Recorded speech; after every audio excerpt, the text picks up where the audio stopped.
അങ്ങനെ അബിയുടെ മനസ്സിൽ എല്ലാവരുടെയും കണ്ണില് ആദർശാണ് ചന്തുമോളുടെ അച്ഛനെന്നാണ് അബി കരുതിയിരിക്കുന്നത്. എന്നാൽ പലർക്കും സത്യങ്ങൾ അറിയാനുള്ള കാര്യങ്ങളൊന്നും അബിക്ക് അറിയില്ലല്ലോ. അങ്ങനെ ഒരു ബ്രാഞ്ച് കിട്ടിയതിന്റെ സന്തോഷത്തിലാണ് അബി. ഈ സമയത്ത് മറ്റേ സ്വർണ്ണപ്പണിക്കാരൻ അബിയെ വിളിക്കുന്നുണ്ട്. സാറേ, എൻ്റെ മകൾക്ക് ചികിത്സയ്ക്കായിട്ട് അത്യാവശ്യമായി കുറച്ച് കാശ് വേണം എന്ന് ചോദിക്കുകയാണ്. അബി പറയുന്നുണ്ട്, തനിക്ക് തരാനുള്ള കാശെല്ലാം ഞാൻ തന്നതല്ലേ എന്ന് ചോദിക്കുകയാണ്. സാർ, തന്നതൊക്കെയാണ് ശരിയാ, ഇത് ചോദിക്കുന്നത് ശരിയില്ലെന്നും എനിക്കറിയാം. ഞാൻ ചെയ്ത തെറ്റിന് കൂട്ടുനിന്നുകൊണ്ടല്ല ഞാനിത് ചോദിക്കുന്നത്. എൻ്റെ മോൾക്ക് കുറച്ച് സീരിയസ് ഇഷ്യൂ ആണ്, 10 ലക്ഷം രൂപ ആവശ്യമുണ്ട് എന്ന് പറയുന്നുണ്ട്. ഡോ, ഞാനിവിടെ ധർമ്മസ്ഥാപനം നടത്തുന്നില്ല, എൻ്റെ അത്രയ്ക്ക് കാശുമില്ല. തനിക്ക് തരാമെന്ന് പറഞ്ഞ കാശ് ഞാൻ ഓൾറെഡി തന്നു, മേലാൽ എന്നെ വിളിച്ചു പോകരുത് എന്ന് പറയുന്നുണ്ട്. സാറേ എന്ന് വിളിക്കുമ്പോൾ വേണ്ട, ഇനി ഈ പേരും പറഞ്ഞ് താന് എൻ്റെ പേരും പറഞ്ഞ് ഒറ്റാനെങ്ങാനും ശ്രമിക്കുകയാണെങ്കിൽ ഞാൻ അത് നേരെ തിരിച്ചുവിടും. നീ തന്നെയാണ് ചെയ്തതെന്നും എനിക്കിതിൽ യാതൊരു പങ്കുമില്ലെന്നും പറഞ്ഞ് നിന്നെ ആയിരിക്കും ഞാൻ കോടതി കയറ്റാൻ പോണത് എന്ന് അബി പറയുന്നുണ്ട്. അതിനുശേഷം അയാൾ ആകെപ്പാടെ സങ്കടപ്പെട്ട് ജ്വല്ലറിൽ ഇരിക്കുന്നത് ആദർശ് കാണുന്നുണ്ട്. ആദർശ് ചോദിക്കാണ്, താങ്കൾക്ക് എന്താ പറ്റിയെന്ന് ചോദിക്കുന്നുണ്ട്. സാറേ, അത് പിന്നെ എൻ്റെ മോൾക്ക് ഒരു സർജറി വേണം, അത്യാവശ്യമായിട്ട് അതിന് കുറച്ച് ക്യാഷ് വേണമെന്ന് പറയുന്നുണ്ട്. ഞാനൊന്ന് അന്വേഷിക്കട്ടെ, എന്നിട്ട് ഞാൻ ക്യാഷ് തരാമെന്നും പറഞ്ഞിട്ട് ആദർശ് പോകുന്നുണ്ട്. അതിനുശേഷം ആദർശ് അവിടുന്ന് ഒരു സ്റ്റാഫിനെ പറഞ്ഞിട്ട് അയാളുടെ വീട്ടിലെ സ്ഥിതികളിലൊക്കെ അന്വേഷിക്കുകയാണ്. അങ്ങനെ അവിടുത്തെ സ്ഥിതി കണ്ട് ആകെപ്പാടെ തകർന്ന അവസ്ഥയിലാണ് ആദർശ്. അയാളുടെ കുട്ടിക്ക് തീരെ സുഖമില്ല, ആ കുട്ടിക്ക് ഓപ്പറേഷൻ വേണം. എത്രയും പെട്ടെന്ന് നടത്തിയില്ലെങ്കിൽ കുട്ടിയുടെ ജീവൻ തന്നെ ആപത്താവും. ഇയാൾക്കാണെങ്കിലോ അധിക വരുമാനമൊന്നും ഇല്ലാത്തതുകൊണ്ട് തന്നെ ആ ഓപ്പറേഷൻ ചെയ്യാൻ ആകെപ്പാടെ പാടുപെടാണ്. ഈ കാര്യങ്ങളെല്ലാം ആദർശ് വിളിച്ച് മുത്തശ്ശനെ അറിയിക്കുന്നുണ്ട്.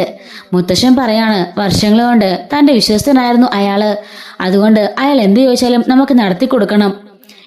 എത്രയും പെട്ടെന്ന് ഏറ്റവും നല്ല ഹോസ്പിറ്റലിൽ തന്നെ ആ കുട്ടിയെ അഡ്മിറ്റ് ചെയ്യുക, എന്നിട്ട് ചെലവ് മുഴുവനും നമുക്ക് തന്നെ ഏറ്റെടുക്കാമെന്ന് മുത്തശ്ശൻ പറയുന്നുണ്ട്. ഈ കാര്യം അപ്പോൾ തന്നെ ആദർശ് പോയിട്ട് ആ ഒരു സ്വർണം ജോലി ചെയ്യുന്ന അയാളെ പറയുന്നുണ്ട് കേട്ടോ.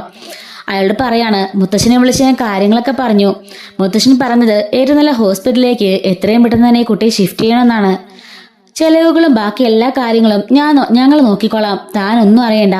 താങ്കൾ മുത്തശ്ശന്റെ ഏറ്റവും നല്ല വിശ്വസ്തനായിരുന്നല്ലോ, അതുകൊണ്ട് തന്നെ ഇനി ഒന്നും പേടിക്കാനില്ല. താങ്കളെ മുത്തശ്ശന് അത്രയ്ക്ക് ഇഷ്ടമാണ്, അത്രയ്ക്കും വിശ്വസ്തനാണെന്നാണ് മുത്തശ്ശൻ പറയുന്നതൊക്കെ ഇയാളോട് പറയും തോറും ഇയാളുടെ മനസ്സിൽ ആകെപ്പാടെ നോവുന്നുണ്ട്. കാരണം താൻ തെറ്റ് ചെയ്തല്ലോ എന്നോർത്ത് അയാൾക്ക് സ്വന്തമായി തന്നെ നന്നായിട്ട് വേദനിക്കുന്നുണ്ട് കേട്ടോ. എന്നിട്ട് അയാൾ മനസ്സിലോർക്കാണ്, ഈശ്വര, ഞാൻ എന്ത് പണിയാ കാണിച്ചത്? ഇത്രയും എന്നെ വിശ്വസിക്കുന്ന, ഇത്രയും എന്നെ സ്നേഹിക്കുന്ന ഒരു ആളെയാണല്ലോ ഞാൻ വഞ്ചിച്ചത്. അയാൾക്ക് കുറ്റബോധം താങ്ങാനാവുന്നില്ല കേട്ടോ. അയാൾ മാനസികമായി വല്ലാതെ ഉടഞ്ഞു പോകുന്നുണ്ട്. അങ്ങനെ ആദർശ് ആ കുട്ടിയെ ഹോസ്പിറ്റലൈസ് ചെയ്യുന്നുണ്ട്. ആ കുട്ടിയുടെ എല്ലാ കാര്യങ്ങളും അവർ നോക്കുകയും അവർ അക്കൗണ്ടിലേക്ക് കാശ് അയച്ചു കൊടുക്കുകയും ഹോസ്പിറ്റലിലും കാശ് അയച്ചു കൊടുക്കുകയൊക്കെ ചെയ്യുന്നുണ്ട്.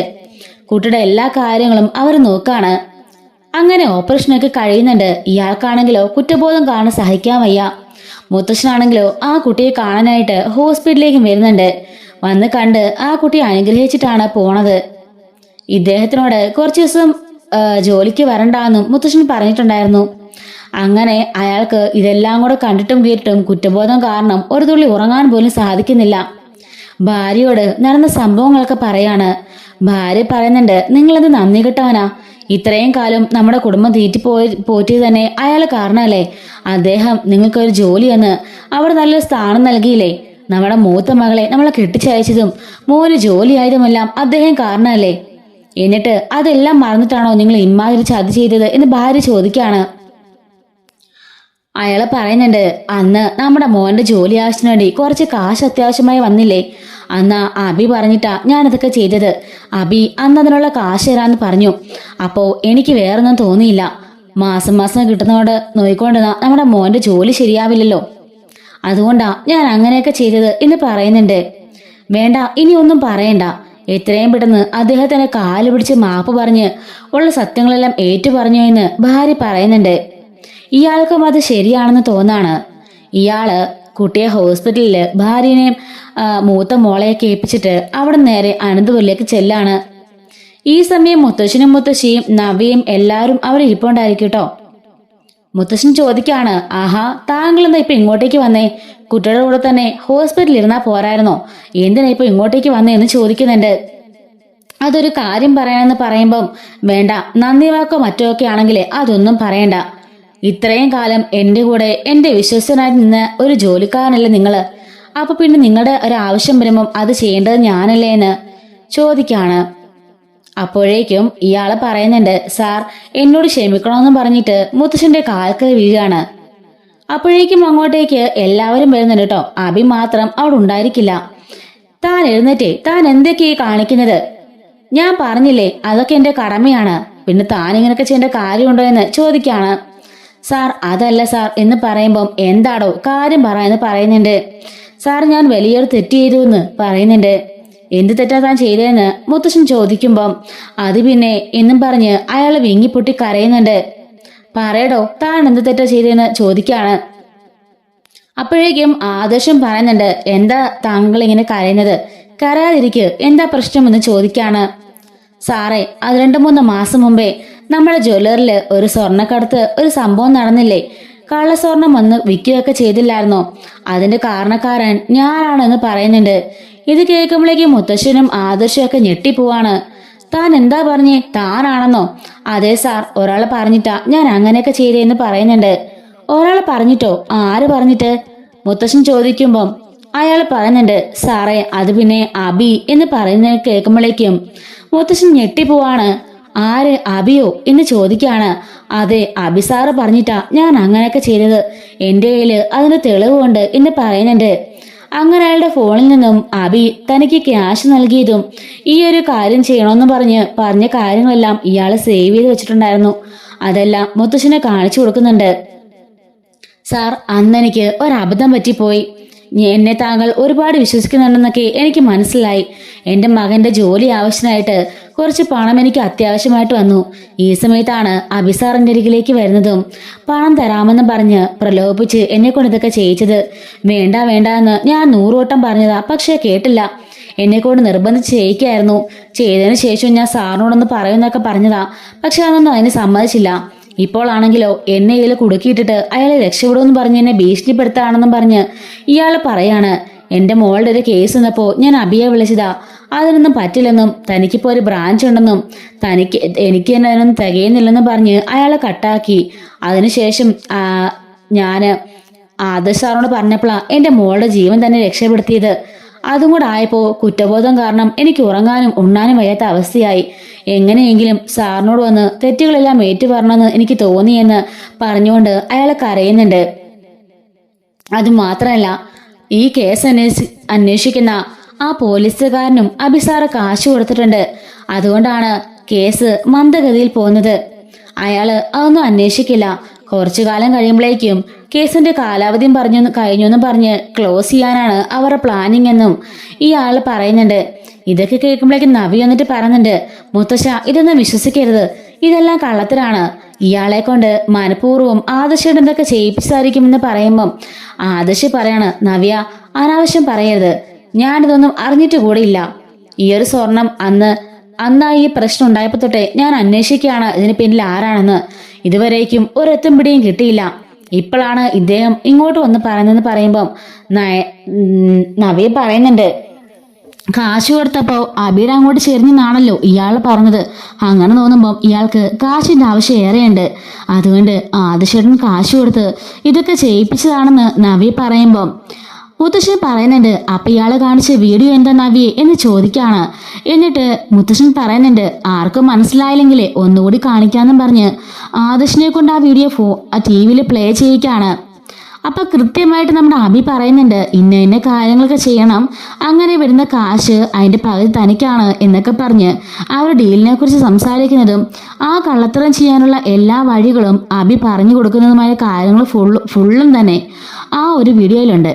അതെല്ലാം കാണിച്ചു കൊടുക്കാണ്. അവസാനമായിട്ട് അതിന്റെ കമ്മീഷൻ എന്നോണം അതിന് പ്രതിഫലമായിട്ട് ഈ വന്നയാൾക്ക് അബിയാണെങ്കിൽ കുറച്ച് ക്യാഷും കൊടുക്കുന്നുണ്ട്. അതിന്റെ എല്ലാ തെളിവുകളും ഇയാളുടെ കയ്യിലുണ്ട്. സാർ ഇത് മാത്രമല്ലെന്നും പറഞ്ഞിട്ട് അയാളുടെ ഫോണിൽ നിന്നും അബി അയച്ച മെസ്സേജുകളും എല്ലാം കാണിച്ചു കൊടുക്കാണ്. ഒന്നുകൊണ്ടും പേടിക്കേണ്ടെന്നും താനെങ്ങാനും പോയി പറഞ്ഞു കൊടുക്കാൻ പോയാൽ തൻ്റെ കുടുംബത്തെ വെച്ചേക്കില്ലെന്നും പറഞ്ഞ് ഭീഷണിപ്പെടുത്തിയ എല്ലാ വീഡിയോസും വോയിസ് നോട്ടും എല്ലാം തന്നെ അയാളെ മുത്തശ്ശനെയും ബാക്കി എല്ലാവരെയും കാണിച്ചു കൊടുക്കാണ്. ഇതുകൂടി കണ്ടു കഴിഞ്ഞപ്പോൾ നവ്യക്ക് എന്ത് ചെയ്യണമെന്നറിയാതെ ആകെപ്പാടെ തളർന്നൊരവസ്ഥയിലിരിക്കുകയാണ് നവ്യ. മുത്തശ്ശൻ പറയുന്നുണ്ട്, നവ്യേ, അബി ആരാണെന്ന് ഞങ്ങൾക്ക് എല്ലാവർക്കും അറിയാം. പിന്നെ നീ അവന്റെ ഭാര്യയാണ്. അതുകൊണ്ടാണ് ഞങ്ങൾ പല കാര്യങ്ങളും മറച്ചു വെക്കുന്നത്. സാരയില്ല, എന്തായാലും ഇപ്പൊ സത്യങ്ങളെല്ലാം എല്ലാവരും അറിഞ്ഞല്ലോ. കേസ് ഒതുക്കി തീർക്കാൻ വേണ്ടി അവൻ പോലീസിന്റെ ക്യാഷ് കൊടുത്തു പോലും. നവ്യ, ഇതിങ്ങനെ ഞങ്ങൾക്ക് വെച്ചുകൊണ്ടിരിക്കാൻ സാധിക്കില്ല. നിന്നിപ്പം നിന്റെ ഭർത്താവ് ഒരുപാട് സ്നേഹിക്കുന്നുണ്ടായിരിക്കാം, പക്ഷെങ്കിൽ അവൻ ചെയ്ത് തെറ്റ് കാണാതിരിക്കാൻ എനിക്ക് സാധിക്കില്ലെന്ന് മുത്തശ്ശൻ പറയുമ്പോൾ നവ്യ ചോദിക്കാണ്, ശരിയാ, അന്നൊരു അത്യാവശ്യം വന്നപ്പോൾ അവൻ ഈ കാശിനു വേണ്ടി അതൊക്കെ ചെയ്തു. അങ്ങനെയുള്ളപ്പോൾ ആദിശേടൻ ചെയ്ത തെറ്റെന്താ മുത്തശ്ശൻ കാണുന്നില്ലെന്ന് ചോദിക്കാണ് നവ്യ. ആദിശേടൻ ഒരു പെൺകുട്ടിയെ പറഞ്ഞു വിശ്വസിപ്പിച്ച് അവളെ പീഡിപ്പിച്ച് അവൾക്കൊരു കുട്ടിയും ഉണ്ടായതിനു ശേഷം അവളെ കയ്യങ്ങിട്ടാ എന്നെ വിവാഹം കഴിക്കാനായിട്ട് വന്നത്. അന്ന് മുത്തശ്ശൻ പറഞ്ഞതിന്റെ പേരിലാണ് എന്നെ അനിയത്തിനെ വിവാഹം കഴിച്ചത്. അങ്ങനെ അവളെയും വഞ്ചിച്ച് മറ്റു സൈഡിൽ വേറെ പെൺകുട്ടിയെയും ചതിച്ച് ഈ കുടുംബത്തെ മൊത്തം വഞ്ചിച്ച ആളാണ് ആദിശേട്ടൻ. ആദിശേട്ടനോട് ക്ഷമിക്കാമെങ്കിൽ പിന്നെ എന്റെ അബിയോട് ക്ഷമിച്ചില്ലെന്ന കുഴപ്പമെന്ന് നവി ചോദിക്കാണ്. സത്യങ്ങളൊന്നും തന്നെ നവി അറിയാത്തതുകൊണ്ട് തന്നെ അബിയെക്കുറിച്ചുള്ള കാര്യങ്ങൾ പറയാനും അബിയെ ശിക്ഷിക്കാനും പറ്റുന്ന അവസ്ഥയിൽ നിൽക്കുകയാണ് നമ്മുടെ മുത്തശ്ശൻ. അപ്പോഴേക്കായിരിക്കും അബി അങ്ങോട്ടേക്ക് കയറി വരുന്നത്. എന്താണ് പ്രശ്നം ചോദിക്കാണ്. അപ്പോഴായിരിക്കും ആ ഒരു അബിക്ക് കൂട്ടുനിന്ന ആ സ്വർണ്ണപ്പണിക്കാരനെ കാണുന്നത്. ഇയാളെ കണ്ടപാടെ അബിയുടെ ഫ്യൂസ് പോയി നിൽക്കാണ്. മുത്തശ്ശൻ പറയുന്നുണ്ട്, നീ പതറണ്ട, ടെൻഷൻ അടിക്കാൻ വേണ്ട. ദാ നീ ഇയാൾക്ക് കൊടുത്ത കാശും ബാക്കി ഡീലിങ്സിന്റെ എല്ലാ വീഡിയോസും ഇയാളുടെ കയ്യിലുണ്ടായിരുന്നു, എല്ലാം കാണിച്ചു എന്നും പറയുന്നുണ്ട്. അപ്പോഴേക്കും നവ്യ വന്നിട്ട് അബിയോട് പറയാണ്, അബി നീ വിഷമിക്കൊന്നും വേണ്ട. നീ അങ്ങാട് തെറ്റ് ചെയ്തെങ്കിലേ അത് ക്ഷമിക്കാനൊക്കെ ഇവിടെ എല്ലാവർക്കും പറ്റും. ആദിശേട്ടൻ ഇത്രയും വലിയ തെറ്റ് ചെയ്തിട്ട് പോലും എല്ലാവരും ക്ഷമിച്ചല്ലോ. ആദിശേട്ടൻ എം ഡി സ്ഥാനമൊന്നും തെറിച്ചില്ലല്ലോ. പിന്നെ നിന്നെ ആരും ഒന്നും പറയാനും ചെയ്യാനും പോകുന്നില്ല. നീ കുറച്ച് കാശല്ലേ അടിച്ചു മാറ്റിയുള്ളൂ, അല്ലാതെ കണ്ട പെണ്ണുങ്ങളുടെ ജീവിതം ഒന്നും തൊലച്ചില്ലല്ലോ എന്നും പറഞ്ഞ് നവ്യ പറയുന്നുണ്ട്. അബി മനസ്സിലോർക്കാണ്, സമാധാനമായി. ഇവള് സപ്പോർട്ടുള്ളത് തന്നെ ഇനി ഇവിടെ ആരും ഒന്നും പറയാൻ പോകുന്നില്ല. ആദിഷിന്റെ മേലെ അങ്ങനെ ഒരു പഴിയുള്ളത് കൊണ്ട് തന്നെ ഈ ഒരു കേസ് തേഞ്ഞു വാഞ്ഞു പൊക്കോളുമെന്ന് അബി മനസ്സിൽ കരുതുന്നുണ്ട്. അപ്പോഴേക്കും ആദിശ് പറയുന്നുണ്ട്, നവ്യെ നീ മിണ്ടാതിരിക്ക്, അതെങ്ങനെ ശരിയാവും? അബിയാണെങ്കിലോ നമ്മുടെ ജ്വല്ലറിലാണ് തിരിമറി കാണിച്ചിരിക്കുന്നത്. അപ്പോഴേക്കും നവ്യ പറയുന്നുണ്ട്, ആദിശേട്ടനും അത് പറയാനുള്ള യാതൊരു വോയിസും ഇല്ല. അബി കമ്പനിയിലെ കാണിച്ചെങ്കിലേ ആദിശേട്ടൻ വീടിനുള്ളിലാ കാണിച്ചത്. എന്റെ അനിയത്തിയോടും എന്റെ വീട്ടുകാരോടും എന്റെ കുടുംബക്കാരോടും എല്ലാരോടും. അതൊന്നെന്താ ആദിശിനെ പറയാത്തേന്ന് നവ്യ ചോദിക്കാണ്. ആദിശും ഒന്നും മിണ്ടാതെ നിൽക്കുന്നുണ്ട്.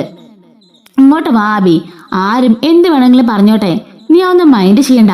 നീ ചെയ്തെങ്കിലേ കാശിന്റെ ആവശ്യം കൊണ്ടല്ലേ വെറും 50,000 ശമ്പളം തന്നിട്ട് ആ കമ്പനിയുടെ തലപ്പത്ത് കയറി ഇരിക്കുകയാണല്ലോ എല്ലാ തെറ്റുകളും ചെയ്ത നിന്റെ ഏട്ടൻ. ആ ഏട്ടന് ലക്ഷക്കണക്കിന് രൂപ അടിച്ചു മാറ്റുന്നുണ്ടായിരിക്കും ഓരോ മാസവും ആ അക്കൗണ്ടിന്. എന്നിട്ടാണ് നിനക്ക് വെറും 50,000 രൂപ തന്ന് നിന്നെ ഒതുക്കി നിർത്തിയിരിക്കുന്നത്. അതുകൊണ്ട് അവന് ചിലപ്പോ അതിൽ നിന്നും കുറച്ച് കാശൊക്കെ അടിച്ചു മാറ്റേണ്ടതായിട്ട് വരും. അതൊന്നും ആരും വലിയ കാര്യമാക്കേണ്ടൊന്നും ഇല്ലെന്നും പറഞ്ഞിട്ട് അബിയെ വിളിച്ചുകൊണ്ട് നബി അവിടെ നിന്ന് പോകുന്നുണ്ട്. അനാമിക ജാനകിയോട് പറയുന്നുണ്ട്, എന്തായാലും ആദിശേട്ടനായിട്ട് നല്ലൊരു കൊട്ടു തന്നെ അത് അല്ലേമ്മേ എന്ന് ചോദിക്കാണ്. ജലജയ്ക്കാണേലും ഒന്നും മിണ്ടാതെ അവിടുന്ന് കയറിപ്പോവാണ്. കാരണം അവിടെ നിന്ന് കഴിഞ്ഞാലോ മുത്തശ്ശന്റെ വായനും കയ്യിന്നും ഓരോന്ന് കിട്ടും എന്നറിയാവുന്നതുകൊണ്ട് തന്നെ അവൾ പെട്ടെന്ന് അവിടെ നിന്ന് എസ്കേപ്പ് ആയി പോകുന്നുണ്ട്. നേരെ പോകുന്ന അബിയടുത്തേക്കാണ്. എടാ നീ എന്നിട്ട് ഇതൊക്കെ ചെയ്തിട്ട് നീ എന്താണ് എന്നോട് പറയുന്നത്? അമ്മയോട് ഞാൻ പറഞ്ഞതാ, അവ മറന്നുപോയോ? ഓ ശരിയാ, ആ കേസാണോ?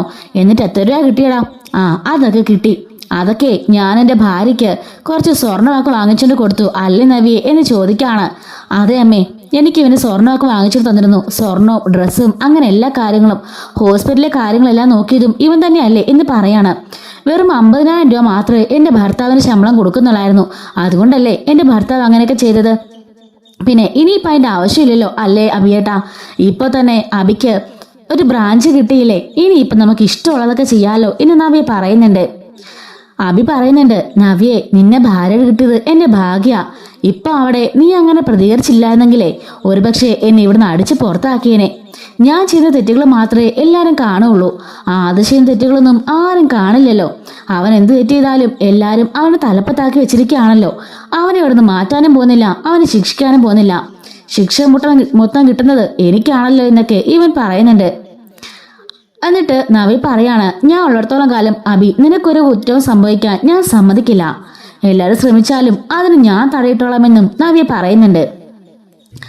അങ്ങനെ പറഞ്ഞിട്ട് നവ്യ പുറത്തേക്ക് പോകുമ്പം ജലജ അബിയോട് പറയുന്നുണ്ട്, എന്തായാലും ഇവളെ കൂട്ടു നിർത്തിയത് നല്ല ഉപകാരമാടാ.